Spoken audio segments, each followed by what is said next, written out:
Layman's evangelical fellowship విశ్వాసమే విజయము అనుదిన ధ్యానములు August 9వ తారీఖు. దైవభక్తిలో ఎదుగుట. ఆయన మోషేకు తన మార్గములను తెలియజేసెను.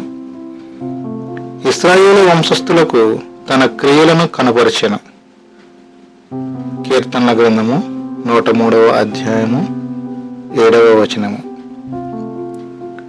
మోషేకు ఇశ్రాయేలుకు మాత్రమే ఆయన తన క్రియలను కనపరచుటకు కారణమేమిటి? అందరికీ దేవుడు నేర్పించలేడు. ఎందుకంటే ఎవరు తన మాట విని నేర్చుకొని విధేయులవుతారో వారికే ఆయన నేర్పించును. మోషే ఎవరు? తమ్మును తాము దేవునికే సమర్పించుకున్న కుటుంబంలో నుండి మోషే వచ్చాడు. అతని అన్న, అక్క ఇతరుల కంటే ప్రత్యేకంగా ఉంటారు.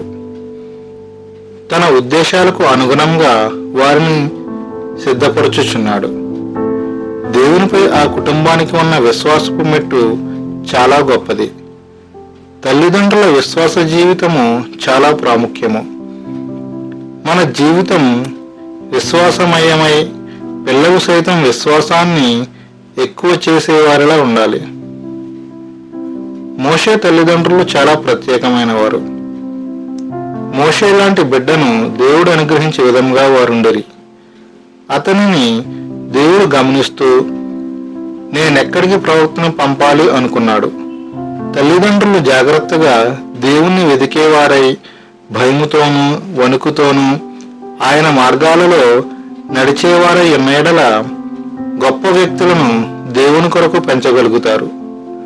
అకస్మాత్తుగా దేవుని క్రియలు జరగవు. ఆయన తలంపులు ఉన్నతములు. ఆయన క్రియలు జ్ఞానముతోనూ న్యాయ తీర్పుతోనూ ఉంటాయి.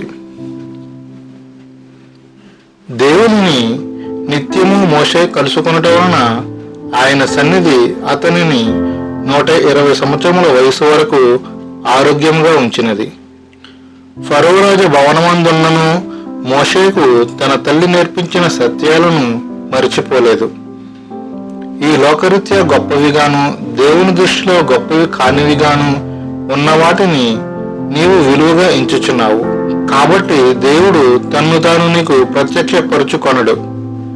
ఇశ్రాయేలీయులందరినీ దేవుడు నాశనం చేయాలనుకున్నప్పుడు మోషే వారికి దేవునికి మధ్య నిలబడ్డాడు.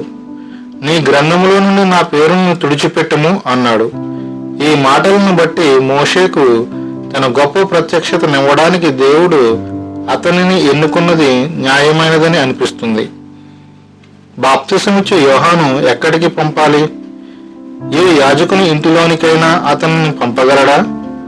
జకరియా ఎలిజబెతుల జీవితాలను దేవుడు పరీక్షించి దేవుని ధర్మశాస్త్రానుసారంగా పరిపూర్ణులుగా చూచాడు.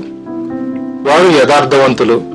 ధర్మశాస్త్రాన్ని నమ్మడం మాత్రమే కాక దానిని అనుసరించి వారి జీవితానికి దానిని అన్వయించుకున్నారు.